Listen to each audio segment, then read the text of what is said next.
Pamplona muestra dentro del programa de sus típicas fiestas el panorama impresionante y sorprendente del encierro. Los toros inician su carrera desde el baluarte de la Rochapea, por la cuesta de Santo Domingo hacia la plazuela del Ayuntamiento, calle de los Mercaderes, estafeta y tramo final hasta el callejón de acceso a la plaza.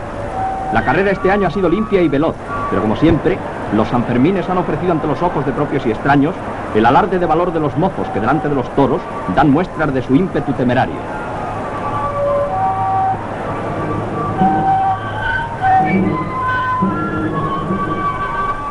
El piso está resbaladizo a causa de la lluvia y en ciertos lugares las fieras avanzan con dificultad.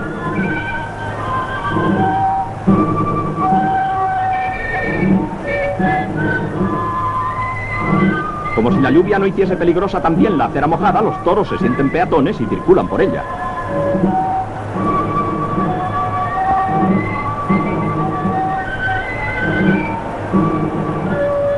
Se acercan ya a la plaza, a la que la riada humana entrará sin los peligrosos amontonamientos de otras veces, porque los propios corredores se han encargado de que quedara despejado el itinerario.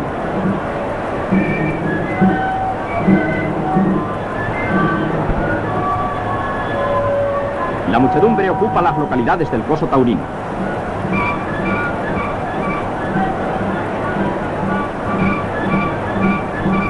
El morlaco, separado por algunos momentos de sus compañeros, aumenta su peligrosidad, pero al fin se une a los mansos que le llevarán a los corrales.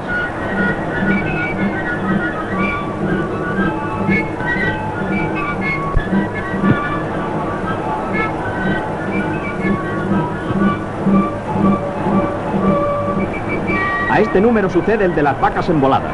A pesar de que sus cuernos no pueden herir, no son deseables las caricias que proporcionan.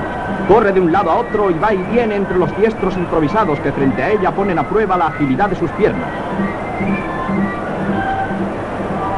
Una vez más Pamplona ha ofrecido la nota típica y pintoresca, llena de color y de bravura, de los festejos de San Fermín.